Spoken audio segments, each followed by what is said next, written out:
नमो नमः students, welcome back BBVN online class. कैसे हो बच्चों? आज हम पढ़ेंगे धातु रूप प्रकरणम। धातु क्या होती है बच्चों? धातु होती है जो क्रिया होती है। आप जो क्रिया करते हो उससे पहले क्रिया आपको बतानी पड़ेगी। क्रिया किसे कहते हैं, ठीक है? तो जो भी कार्य आप करते हो, क्या जो भी कार्य आप पूरे दिन में करते हो वो क्या होती है? क्रिया होती है। सोने से लेकर उठने तक, आप रात को सोते हो, सोना, जागना, नहाना, धोना, खाना, पीना, स्कूल जाते हो तो जाना, है ना? स्कूल में टीचर ने डांट दिया तो रोना, क्या है? क्रिया है। खेल रहे हो आप, खेलना क्या है? क्रिया है ना? खेलते खेलते गिर गए, गिरना क्या है? क्रिया है। हंसना, रोना, जागना, उठना, बैठना, नहाना, धोना, पीना, खाना, सब मतलब जो भी सुबह उठने से लेकर रात को सोने तक जो आप कार्य करते हो, जिससे आपके कार्य होने का हमें बोध होता है, हमें ज्ञान होता है, उसे हम क्या कहते हैं? क्रिया कहते हैं। क्या कहते हैं? क्रिया, यानी कार्य का करना। आप काम कर रहे हो, ठीक है? जो भी काम कर रहे हो, अभी आप घर बैठे हो, ठीक है? घर बैठे बैठे आप ये वीडियो देख रहे हो तो देखना क्या हो गई? क्रिया हो गई आपकी। आप काम कर रहे हो तो ये आपके द्वारा कार्य किया जा रहा है ना, आपकी आंखों के द्वारा। तो वो आपके द्वारा अपने आप एक तो काम करना, हम सोचते हैं कि चलो पढ़ना पड़ेगा, सोच के पढ़ते हैं, ठीक है? तो वो पढ़ना भी क्या हो गई? क्रिया। एक सहज रूप से हो जाता है ना? सहज रूप से मतलब अपने आप जो होता है कि जैसे आप कोई हॉरर मूवी देख रहे हो, डर गए, है ना? डर गए, उसको देखते देखते तो डरना क्या हो गई? क्रिया हो गई। डर करके रोने लग गए तो रोना क्या हो गई? क्रिया हो गई। समझ में आ गए शायद आपको कि जो भी कार्य आप करते हो उस चीज़ को रटो मत। जो भी पूरे दिन में आप काम करते हो, कार्य करते हो, उसे हम क्या कहते हैं? क्रिया कहते हैं, है ना? और अगर इसका आप क्या लिखोगे? परिभाषा लिखोगे तो जो भी कार्य हमारे द्वारा किया जाता है या हो जाता है उसे हम क्या कहते हैं? क्रिया कहते हैं। या किसी भी कार्य का होना क्या कहलाता है? क्रिया कहलाता है, ठीक है? तो बच्चों क्वेश्चन ये है कि धातु किसे कहते हैं, है ना? क्रिया तो हो गई, हिंदी में भी वही क्रिया होती है, लेकिन संस्कृत में क्रिया के जो कुछ मूल शब्द हैं उनको हम क्या कहते हैं? धातु कहते हैं। क्या कहते हैं? धातु कहते हैं। अगर आपको ये चीज़ समझ में नहीं आए तो मैं ब्लैक बोर्ड पे दूसरा वीडियो बना दूंगी। ये मैंने क्रिया का डाला हुआ भी है, ये समझ लो ये आपका एक दोबारा ही चल रहा है। लेकिन फिर भी आपको किसी को समझ में नहीं आए तो मैं दोबारा आपको बता दूंगी, ठीक है ना? दोबारा ब्लैक बोर्ड पे बना के समझा दूंगी। तो आपको जो 5th क्लास है उनके पास ये बुक अवेलेबल है, धातु रूप प्रकरणम 4 लिखा हुआ है नीचे। चैप्टर पेज नंबर है 57 है, ठीक है? वहाँ से स्टार्ट है, आपको पढ़ना है। फिर 60 है ना? 57, 58, 59 ये है, और आगे 60 से इनकी क्रिया के जो लकार होते हैं वो शुरू होते हैं। तो आपको पेज नंबर 57 से इसको पढ़ना है। तो इसकी क्रिया की मूल शब्द क्या होते हैं? धातु होती है, ठीक है? जैसे पढ़ना, क्या है आपकी क्रिया? पढ़ना। खाना, नहाना और देखना, जाना, हंसना, दौड़ना, लिखना, ये सब क्या है? आपकी क्रिया है।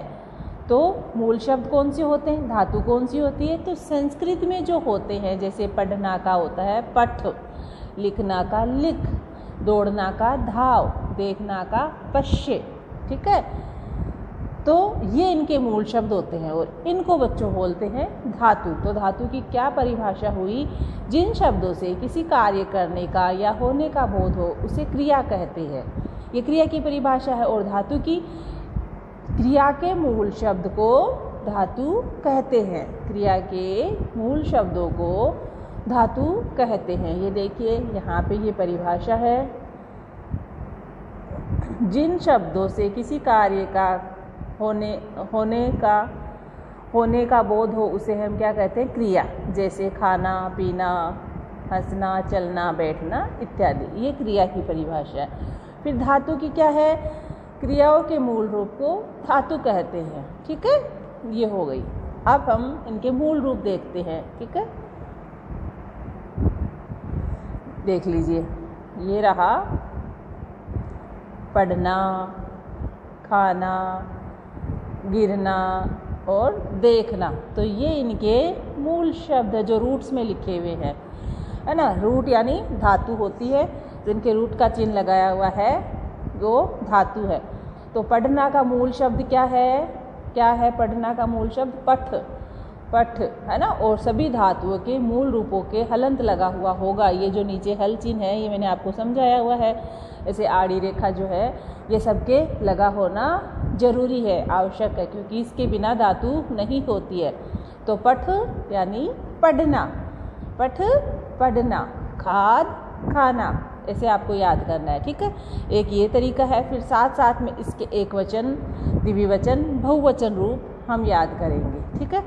अभी साथ में, क्योंकि हम वर्तमान काल का जो लकार है वो हम साथ साथ में ही आपको मैं करवाऊंगी। लट लकार जो है आपका जो प्रेजेंट टेंस होता है इंग्लिश में, उसको हम संस्कृत में क्या बोलते हैं? लट लकार, वो भी साथ में कराऊंगी। तो धातुओं की तो आपको क्या करना है, ये धातु लिखनी है नोटबुक में। 4th क्लास को तो लिखनी है, क्योंकि 4th क्लास के पास बुक नहीं है। जो पेज में दिखा रही हूँ आपको दिख रहा है अच्छे से, आप वीडियो को पॉज करके वो लिख सकते हैं, ठीक है ना। और 5th क्लास को अपनी पुस्तक में से लिखना है और याद करना है ये धातुएं। तो कैसे याद करोगे? पठ, पठ यानी पढ़ना। तो इसका एक वचन, द्विवचन, बहुवचन रूप क्या होगा? पठति, पठतः, पठन्ति, पठति, पठतः, पठन्ति, है ना। तो वह पढ़ता है, सह पठति, वे दोनों पढ़ते हैं, तौ पठतः, वे सब पढ़ते हैं, ताहा पठन्ति। वैसे वह कोई लड़की पढ़ रही है तो सा पठति, वे दोनों लड़कियां पढ़ रही है तो ते पठतः, और वे सब लड़कियां पढ़ रही है तो ताहा पठन्ति, ठीक है। तो पठ यानी पढ़ना, खाद यानी खाना, वो मैं आपको बता दूंगी, लेकिन पहले आपको ये याद करना है, ठीक है। फिर है पत यानी गिरना, गिर जाते हो ना चलते चलते, तो पत, गिरने का धातु क्या होगी? पत, है ना। पत यानी गिरना। दृश्य, तो दृश्य की कौन सी धातु चलती है? पश्य, पश्य का मतलब देखना। क्या होता है? देखना। जैसे पटका चलता है ना, पठती, पठते, पठन्ति, वैसे ही दृश्य का दृश्यति, दृश्यते, दृश्यन्ति नहीं चलेगा। पश्यति, पश्यतः, पश्यन्ति ये चलेगा। एक वचन, द्विवचन, बहुवचन रूप। प्रथम पुरुष का तो आपको पता है, उत्तम पुरुष, मध्यम पुरुष का भी मैं आपको साथ में करवाऊंगी, ठीक है। फिर चल यानी चलना। गम, गम की कौन सी धातु चलती है? गच्छ, गच्छति, गच्छते, गच्छन्ति, है ना। तो गम, गच्छ का मतलब जाना। फिर है लिख, लिख यानी लिखना, लिख लिखना। हंस, हंसना। देखो हिंदी के हंसना में तो चंद्र बिंदु आया है, और जो संस्कृत का जो धातु है उसमें हंस केवल ऐसे ही लिखा हुआ है, ऊपर कोई बिंदु बिंदु नहीं है। नृत्य, नृत्य यानी नृत्य करना, नाचना।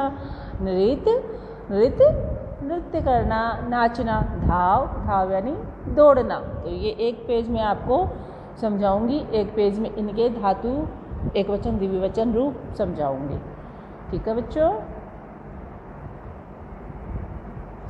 लकार वैसे 10 होते हैं, आपको नहीं करने हैं, आपको 5 ही लकार है जो मैं करवा दूंगी, लेकिन आप पढ़ेंगे लट लकार, है ना। लट लकार यानी वर्तमान काल।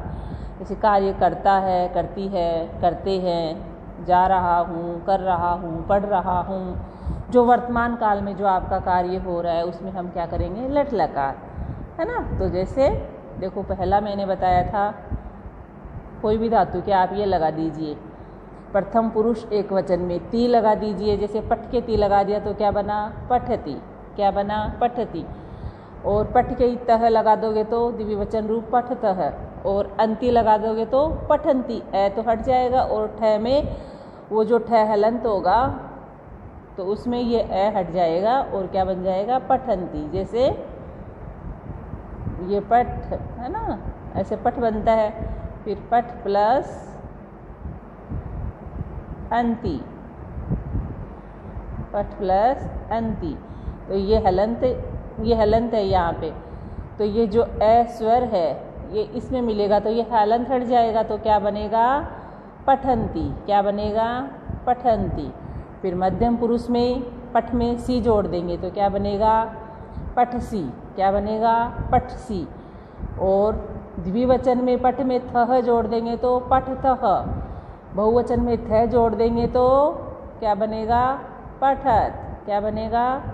पठत। उत्तम पुरुष में पठ में आमी जोड़ेंगे तो पठामी, जो ए है हट जाएगा, आ जो है इसकी आ की मात्रा ठह के लग जाएगी तो क्या बनेगा?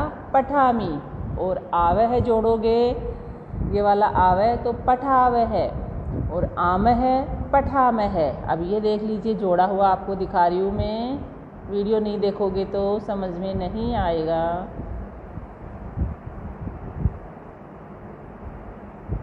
ये देखिए, ठीक है। अब यहाँ पे देखिए, ये याद करना आपको, सारी धातुओं के ऐसे ही रूप बनेंगे लट लकार के, ठीक है। पठती, पठतः, पठन्ति, पठती, पठते, पठन्ति। प्रथम पुरुष एक वचन, द्विवचन, बहुवचन। प्रथम पुरुष का यानी किसी का कर्ता सर्वनाम जो संज्ञा होती है और सर्वनाम होता है, उनके नाम के आगे प्रथम पुरुष के एक वचन, द्विवचन, बहुवचन रूप जुड़ते हैं। जैसे यह, वह, है ना, वे दोनों, वे सब, राम, श्याम, गीता, लता, माँ, जो भी किसी का संज्ञा शब्द है उनके आगे प्रथम पुरुष के एक वचन, द्विवचन, बहुवचन रूप जुड़ते हैं। तो पठती, पठते, पठन्ति। मध्यम पुरुष जैसे तुम पढ़ रहे हो, तो तुम को क्या बोलोगे संस्कृत में? त्वम। तो त्वम पठसी, है ना, पठसी, पठतः, पठत। फिर उत्तम पुरुष पठामी, पठावे, पठामय। ये चीज़ें आपको बाद में समझाएंगे, सबसे पहले तो आप इसको याद करोगे। प्रथम पुरुष, मध्यम पुरुष, उत्तम पुरुष। पठती, पठते, पठन्ति। मध्यम पुरुष का पठसी, पठते, पठत। उत्तम पुरुष पठामी, पठावे, पठामय। ये अच्छे से आपको याद होना चाहिए। पठती, पठते, पठन्ति, पठती, पठते, पठन्ति, पठसी, पठतः, पठत, पठामी, पठावे, पठामय। एक बार मेरे साथ सब बोलोगे, पठती, पठतः, पठन्ति, पठसी, पठतः, पठत, पठामी, पठावे, पठामय। ये देख लीजिए, ये इसमें ती जुड़ा हुआ है, इसमें तह जुड़ा हुआ है, इसमें अंति जुड़ा हुआ है, यहाँ सी जुड़ा हुआ है, यहाँ थ जुड़ा हुआ है, यहाँ थ जो ब्लू कलर में है, यहाँ आमी जुड़ा हुआ है तो ए तो हट गया और आ की मात्रा ठह में लग गई। यहाँ आवे जुड़ा हुआ है तो ए तो हट गया, आ की मात्रा यहाँ ठह में लग गई, पठावे। और यहाँ आम है ना, तो यहाँ भी आ की मात्रा ठह में लग गई, पठाम है। तो एक बार मेरे साथ बोलेंगे, पठती, पठतः, पठन्ति, पठसी, पठतः, पठत, पठामी, पठावे, पठामय। ऐसे पूरे दिन आप बोलेंगे तो इसको सीख जाएंगे, ठीक है। प्रथम पुरुष यानी सह, तौ, ते, और किसी का भी नाम हो, राम, श्याम, गीता, सीता, लता, मेघा, ज्योति, जिसका भी जो नाम है, आपका जो नाम है, उनके आगे क्या जुड़ेंगे? प्रथम पुरुष की क्रियाएं लगेगी। जैसे लता नाच रही है ना, तो लता नाचने की कौन सी धातु? नृत्य, तो लता नृत्यति, ती लगेगा उसके। वे दोनों नाच रही है तो ते नृत्यत है। ऐसे तुम कोई कार्य कर रहे हो तो प्रथम पुरुष का, मध्यम पुरुष का लगेगा। तो पहले वो चीज़ें मैंने आपको बहुत बार समझा दी, लेकिन मैं दोबारा समझा दूंगी, पहले आप इसको याद करिए। पठती, पठतः, पठन्ति, पठसी, पठतः, पठत, पठामी, पठावे, पठामय, ठीक है। तो इसको आप अच्छे से याद करेंगे, है ना। फिर मैं जब किसी का जब कोई ओरल वगैरह होगा तो मैं उसको फ़ोन पर उसको पूछूंगी, देख लेना। तो यह आपको आना चाहिए, ठीक है। नेक्स्ट जो धातु मैं आपको भेजूंगी, ये पेज वाला, और ये पठती, पठते, पठन्ति, पठती, पठते, पठत, पठामी, पठावे, पठामय, ये आपको नोटबुक में लिखना है। जो धातु का जो वीडियो में शो है वो पेज लिखना है, ठीक है। और दूसरे दिन मैं आपको दूसरा पेज भेजूंगी, ओके। आशा करती हूँ आपको समझ में आया होगा बच्चों। अगर वीडियो को सुनोगे नहीं अब हमारे पास, तो आप बैठे नहीं हो कि आप मैं ध्यान रखूँ कि कौन सुन रहा है कौन नहीं सुन रहा। तो आपका ईमानदारी से आपको इसको सुनना है। अगर 5-4 बार सुनोगे ना तो बहुत ही अच्छे से समझ में आ जाएगा, लेकिन आप 1-2 बार भी सुन लो ना तो ये अच्छी बात है। नहीं समझ में आता